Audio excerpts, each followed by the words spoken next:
Continuamos en Escritorio Local y os lo avanzaba yo hace un ratito. En el principio del programa nos visita Esteban Beltrán, director de Amnistía Internacional España. Muy buenas noches, Esteban. Muy bien, buenas noches. Y gracias por acompañarnos en este ratito en Canal 54 con motivo de tu visita a la ciudad. Luego te voy a preguntar hace cuánto no venías a Burgos, porque ya me han comentado algunos compañeros de Amnistía Internacional en la ciudad que habías estado en varias ocasiones.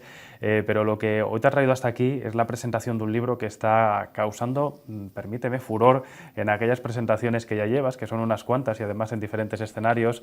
La jodida intensidad de vivir, que así es como se denomina.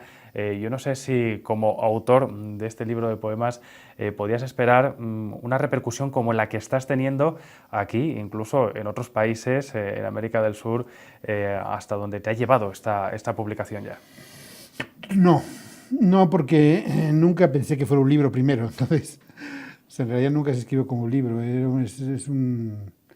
algo que ocurrió en un momento determinado de mi vida, difícil, unas circunstancias difíciles que tienen que ver con, bueno, a veces placenteras, con un amor extraordinario, que tienen que ver con la muerte de dos personas muy queridas en mi vida y muy importantes, y todo eso me hizo regresar a escribir. Es un libro que contiene poesía, pero también contiene un diario, es una especie de novela, o se combina, y es un libro doloroso, escrito de madrugada, y por tanto es un poco extraño esto de presentarlo y hacerlo, y desde luego, como nunca pensé que fuera libro, nunca pensé que la gente lo hiciera suyo. Lo que pasa es que también, como a diferencia de lo que dice Humberto Eco, ¿no?, que siempre dice que uno cuando lee, tiene toda razón, uno vive vidas diferentes, maravillosas, ¿no?, y es capaz de tener su propia vida y muchas más, cuando lees Las Mil y una Noches, cuando lees las novelas, Aquí, en realidad, lo que el lector y la lectora va a encontrar es, yo creo, parte de su propia vida, ¿no?, porque lo que me ocurrió a mí, lo que pues le ocurre a más gente. Se sienten identificados, ¿no?, cuando uno se acerca a esos poemas. ¿Cómo es sentarse ante un público, en este caso el de Burgos, pero también sé que has estado en Uruguay, en Argentina, en muchas ciudades también españolas, y mostrarse así, desnudo, mostrarse vulnerable? No sé si ese es el sentimiento o la expresión, pero cómo es al final mostrarle a uno todos esos sentimientos con los que se van a sentir identificados, pero que uno ha vivido en primera persona. Yo creo que lo importante en este caso, porque esto de hablar ya con la gente y estar con la gente es el estado final, ¿no? Lo importante es lo que ha pasado antes. Lo que ha pasado antes es que eres capaz de descender hasta dentro de ti mismo y encontrar cosas auténticas, pero que a veces no te gustan de ti mismo o te gustan. Y eso es, una vez que has hecho ese viaje y lo has plasmado en un papel, y ese papel ha viajado, y ese papel pues ya no es importante, ya no te sientes desnudo, ya lo has hecho, porque en el fondo has hecho ese ejercicio de desnudez y de autenticidad, ¿no? Y cuando a veces uno se siente miserable o uno se siente engrandecido, lo importante es que uno se reconozca ante sí mismo. Luego, ante los demás es otra cosa, ¿no? Pero si uno no es auténtico Hay Philip Roth, es un escritor norteamericano que cito en el libro porque es un escritor importante para mí. Él hablaba de que cada día cuando se metía a escribir era como un minero, ¿no? Se metía en sí mismo, es el que extraía los minerales y era el minero de sí mismo. Bueno, pues ese es el ejercicio importante que hay que hacer. El otro no tiene tanta importancia. El hecho de que no estuviese pensado como un libro desde los inicios puede ser también síntoma del éxito. Lo digo porque muchos estaban esperando una nueva publicación después de mucho tiempo de silencio, y yo no sé si a ello contribuye precisamente el que se haya ido escribiendo también de una forma pausada, de una forma también desgarradora en algunos de esos momentos, teniendo en cuenta las experiencias que han dado lugar al final a esos poemas. Yo creo que nadie esperaba que yo escribiera un libro así, porque cuando uno escribe un libro personal cada 30 años, nadie espera el siguiente libro. Entonces, eso tiene una ventaja indudable, porque escribe sin ningún tipo de presión, sí, incluso no pensando que es un libro. Entonces, eso, bueno, desde luego en mi caso, lo que sí me ha servido es para conocerme mejor, saber manejarme mejor, intentar manejar la angustia y el caos que sentí en ese momento. Y también me ha servido para regresar a la belleza. La belleza es importante. Oye, cuando uno, aunque sea limitada la belleza, ¿no?, que tú puedes producir con tus manos, pero tú te das cuenta, a veces en ese libro hay una reflexión sobre escribir, ¿no? Cómo se poda, cómo se va haciendo como un bonsái, ¿no? Como menos es más, ese es el punto clave, y cómo va reduciéndolo. Me pasé un año corrigiendo ese libro, ¿no? Cuando ya pensaba que era libro, pasé un año corrigiendo ese libro. Y entonces ese encuentro con la belleza de las palabras, eso fue quizá lo más satisfactorio, porque a mí no me dio satisfacción escribirlo.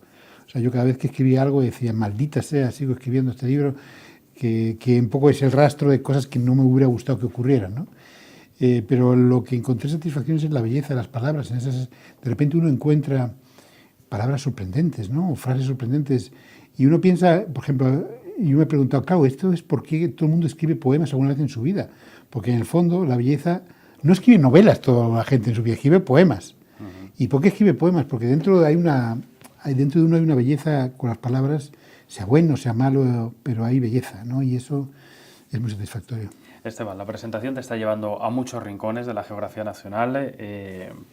Tenéis parada también en nuestra ciudad. ¿Hace cuánto no visitabas Burgos? Porque además tu presencia coincide con un aniversario especial, ¿no? El que comienza a celebrar también Amnistía Internacional en la ciudad, 25 años. La próxima semana, de hecho, se presentan todas esas iniciativas, actividades, programas que se han elaborado para una efeméride de estas características. ¿Cómo encuentras la ciudad y también cómo se puede sumar a Amnistía España también a esa celebración a nivel local? Bueno, el grupo de Burgos de Amnistía Internacional es un grupo que lleva 25 años. Es un grupo de gente, una combinación de gente muy joven con gente veterana. Son activistas voluntarios que llevan 25 años aquí, ¿no? Desde hace 21 años hacen un ciclo de cine, ¿no? De derechos humanos. O sea, son unas personas de hierro, ¿no? Entonces he venido varias veces. La última vez hace un año y pico más o menos, a inaugurar una exposición. Así que espero. Me han dicho que me prometen invitarme de nuevo. A mí me gusta mucho venir a Burgos, así que voy a venir en algún momento, en abril o mayo, vendré para algo que van a hacer también aquí el grupo. Y la gente puede, con Amnistía aquí en Burgos, simplemente con burgos@es.amnesty.org se apuntan. O sea, además estamos buscando gente y te digo, es una combinación de gente bastante joven con gente más veterana y hace muchas cosas y en escuelas, en institutos, y es un grupo muy activo. Este aniversario a nivel local coincide a nivel nacional con otro que vamos a celebrar el próximo mes de diciembre, un aniversario de la Constitución Española, 40 años sobre la mesa, pues el debate, ¿no? También hay que hacer balance después de estas 4 décadas. Se está hablando muchísimo de la transición, de cómo fue. Muchos aseguran que fue modélica, que fue un ejemplo, y también me gustaría conocer en este caso tu opinión acerca de cómo fue esa transición en un momento como el actual, en el que, insisto, hay que hacer balance, pero también sin perder la perspectiva del futuro, ¿no? Que tenemos por delante y de cómo hay que trabajar, ¿no? De cara a ese medio y corto plazo. Yo creo que la Constitución fue algo muy importante para este país. O sea, no es un marco de libertades muy importante, no es baladí. Estaríamos en una dictadura, no existe pena de muerte, no hay persecución política en general, por tanto hay avances importantes. Pero es verdad que de un tiempo a esta parte, de 10 años a esta parte, la situación está peor en España en derechos humanos, ¿no? Hay mucho más contexto de libertad de expresión, de recorte de la libertad de expresión. Tenemos una ley, como es la ley Mordaza, la Ley Orgánica de Seguridad Ciudadana, que el año pasado, en los últimos 2 años, ha producido 73.000 sanciones por ejercicio de libertad de expresión, 73.000 multas. O estamos viendo, por ejemplo, la situación del salud, ¿no? Cómo se ha deteriorado el Sistema Nacional de Salud, ¿no? en España, un sistema que millones de personas utilizan y que hay más listas de espera.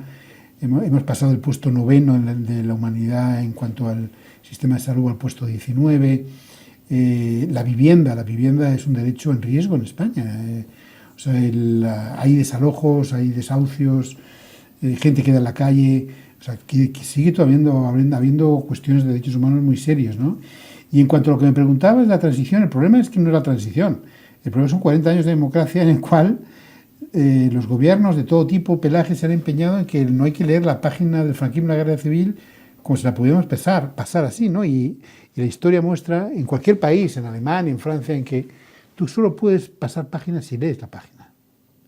Entonces tienes que saber lo que ocurrió, tienes que saber los crímenes que hubo, tienes que saber que las víctimas y sus familiares tienen derecho a que el Estado colabore en la exhumación de las fosas. en que se reconozca el sufrimiento, en que haya verdad oficial, ¿no? Desde la muerte de Franco hasta hoy ha habido 50 comisiones de verdad en otros países del mundo, porque aquí no. Entonces, ahí queda en que hay que leer la página de Correo para pasar página y sentirnos más orgullosos como país y como gente, ¿no? Ahora que se habla tanto de Franco en todos los medios y prácticamente a diario, ¿es bueno ese debate? ¿Hay que profundizar más allá de dónde deben estar sus restos? Lo digo porque algunos en los últimos días decían que había que centrar los debates en los problemas de los vivos, pero ¿se puede hacer eso sin haber cerrado esa otra parte de nuestra historia?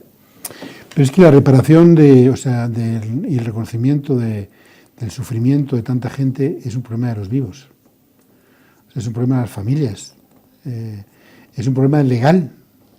Los países que pasan página, que ha pasado de dictadura a democracia o de un conflicto armado a una situación de paz, solo pueden pasar página si leen la página, si entienden el sufrimiento, si reconocen el sufrimiento, si reparan a la gente, la verdad es muy poderosa. Entonces, en España no, en España lo tremendo es que, apartándose del resto del mundo, cuanto más años de democracia ha habido, más obstáculos se ponen a esas víctimas. O sea, 114.000 al menos desaparecidos ha habido en España, que es más que todo lo que ha habido en el siglo XX en América Latina. Entonces, todo eso simplemente no se puede ignorar. Alemania lleva desde el 52 del siglo pasado estudiando cómo fue el nazismo en las escuelas, 52 del siglo pasado. O sea, y aún así tienen problemas para superarlo, pero bueno, lo han hecho. Uno va a Berlín y son todos lugares de la memoria. O sea, necesitamos aprender de eso, necesitamos hacerlo, y yo creo que nos vamos a sentir mejor como país. Y la prueba es que si hablamos todo el tiempo de esto es porque la página no se pasa. Hablas de memoria. ¿Qué importancia tiene la ley de memoria histórica y cómo podría mejorarse si es que hay que hacerlo? Porque también es un debate permanente, ¿no? El hecho de hacia dónde debe conducirse una norma de estas características y cómo debe ahondar precisamente también en esos problemas que todavía siguen abiertos. La ley de memoria histórica fue un hito relativamente importante, pero sí hubo una gran oportunidad perdida también en materia de verdad, ¿no? No cubre los estándares internacionales. ¿No? Cuando me preguntan, ¿pero qué verdad? ¿La verdad mía? ¿La verdad del otro? No, es la verdad de los hechos, lo que es importante ver ahí. ¿Qué ocurrió? ¿En qué momento? La verdad colectiva y la verdad individual. Que uno sepa dónde está su abuelo, que uno sepa quién lo mató, aunque ahora no va a haber, porque han muerto la mayoría de los perpetradores, no hay problema, pero la verdad oficial. Eso es lo que estamos hablando, la verdad oficial, la verdad del Estado, la verdad de las víctimas. Me acuerdo, por ejemplo, en Sudáfrica, lo poderoso que era cuando las víctimas del apartheid hablaban en televisión y transmitían lo que había ocurrido. Lo mismo en Marruecos, un país que en la época de Hassan la gente hablaba en televisión, transmitía el sufrimiento, y eso tiene un margen colectivo muy poderoso de justicia, ¿no? En España no, en España se impide a las víctimas de la justicia. La Argentina, cuando pide, por ejemplo, por esas víctimas, porque no se puede hacer en España, se niega la colaboración. O sea, es una cadena de obstáculos. Entonces, por eso es parte de la tensión que provoca esto. Porque no se entiende entre todos como país que hay una verdad oficial, que ocurrieron unos hechos muy dramáticos, que esos hechos fueron duros y que necesitamos verlos y mirarlos a los ojos, porque si no, estamos en todo este debate de los mitos y todo eso. La moción de censura que ha vivido este año este país también ha supuesto un hito dentro de nuestra historia reciente, y antes mencionabas precisamente la ley Mordaza, una de las leyes más cuestionadas de los últimos tiempos. Yo no sé si de Amnistía Internacional se esperaba que hubiese sido una de las primeras derogaciones del gobierno socialista tras acceder a la Moncloa. Nosotros le planteamos al presidente Sánchez una agenda de 10 puntos, ¿no? Tiene que haber un cambio. Es decir, algunas cuestiones han avanzado, otras no. Han avanzado lo que tiene que ver, por ejemplo, con el decreto de ley de sanidad. Por primera vez se vuelve a la universalidad de la sanidad pública, esto es importante. Pero al mismo tiempo no se reforma todo el sistema de salud que se ha deteriorado durante tanto tiempo. O sea, todavía queda mucho por hacer. En vivienda, ya te digo, la situación es dramática, con miles de personas en desahucios. El gobierno dice que va a haber más vivienda oficial, más vivienda pública, pero todavía no lo hay. Por dar un ejemplo, ¿no? Vivienda pública oficial en el Reino Unido es un 32% de toda la vivienda.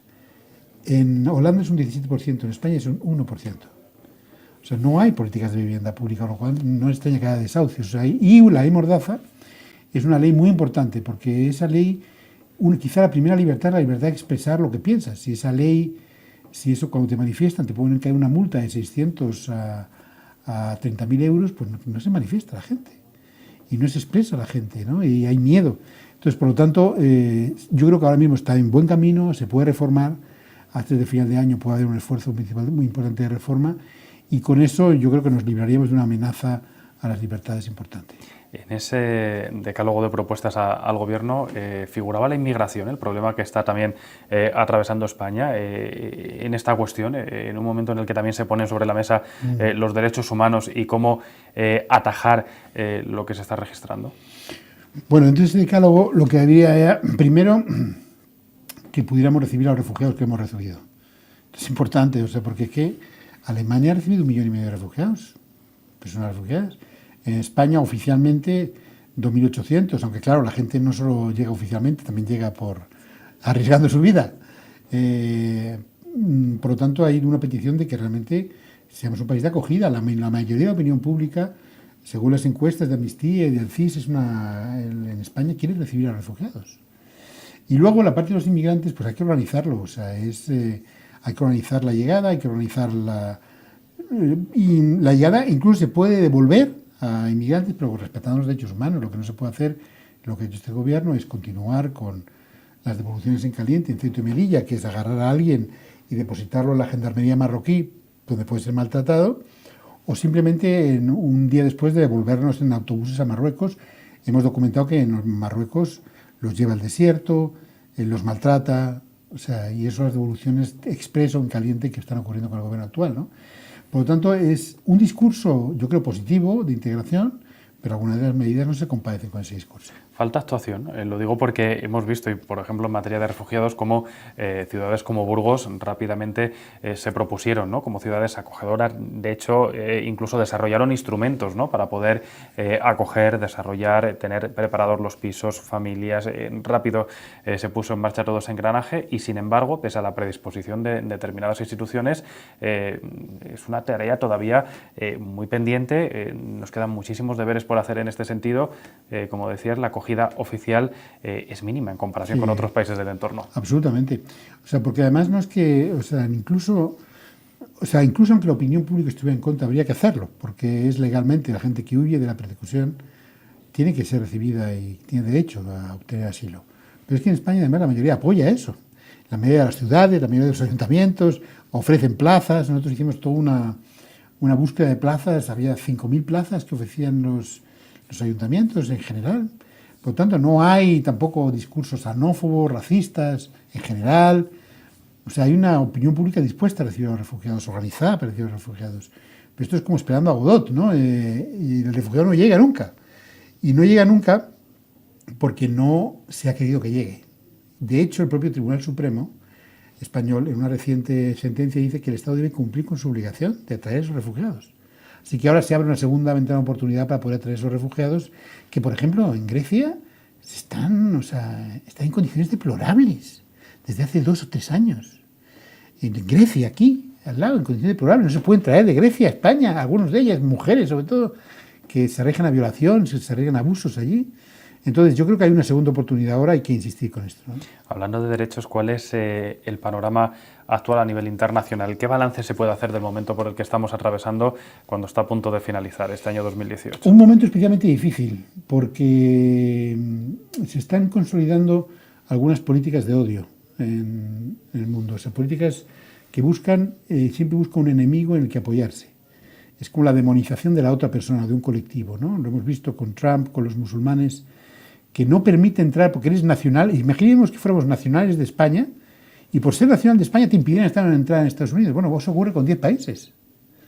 Son demonios para ellos, ¿no?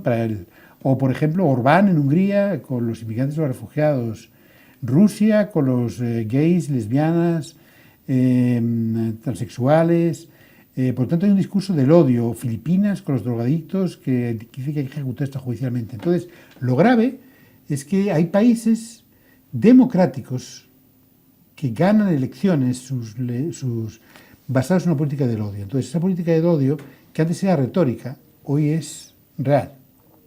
Entonces, hay un momento muy difícil, yo creo, y además, si hay esos gobiernos que hacen eso, hay menos gobiernos que defiendan vocalmente los derechos humanos, ¿no? Por lo tanto, es más difícil llegar a acuerdos globales.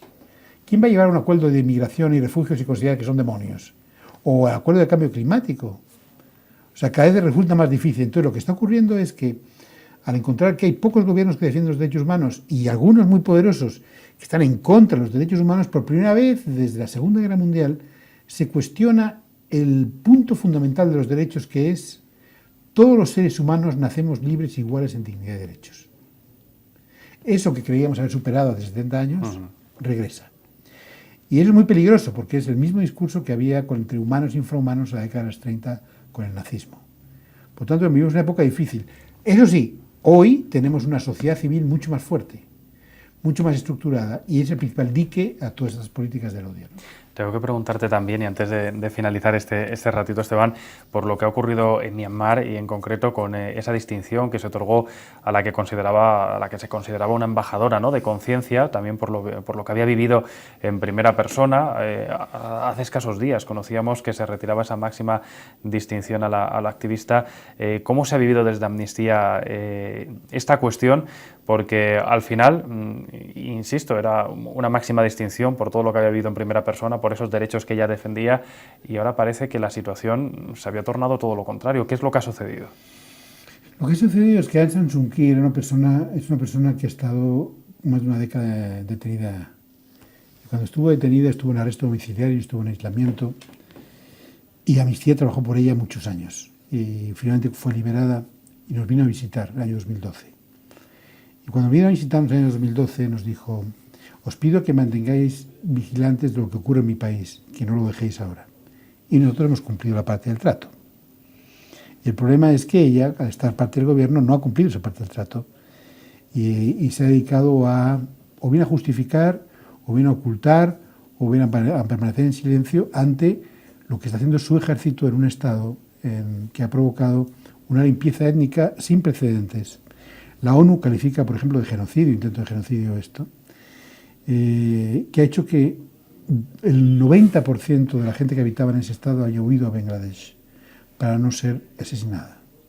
Han muerto niños, han muerto mujeres, matanzas indiscriminadas, y el ejército además ahora está reconstituyendo todo ese estado para obligar a que vuelvan de Bangladesh a esas personas y someterlas a la esclavitud en la que están. Y Aung San Suu Kyi, ¿no?, siendo vicepresidenta de ese gobierno, no ha hecho nada y ha justificado estos crímenes. Entonces no puede ser una embajadora de conciencia alguien que hace eso. Entonces con dolor le hemos quitado el reconocimiento y nosotros vamos a seguir igual, siguiendo lo que ella nos pidió: vigilar la situación en mi país, pero ella no ha cumplido su parte del trato. Vamos a estar también muy pendientes de todo lo que suceda, Esteban. Muchísimas gracias por estar este ratito con nosotros. Enhorabuena por esa publicación, La jodida intensidad de vivir. Estoy seguro que va a seguir cosechando éxitos allá donde te lleven las siguientes presentaciones, y espero que nos veamos en un tiempo dentro de ese marco de celebraciones también de Amnistía Internacional aquí en Burgos, esos 25 años. Insisto, la programación se presenta la próxima semana. Estaremos también muy atentos a lo que dé de sí durante los próximos meses. Será un placer estar de nuevo. Muchísimas gracias.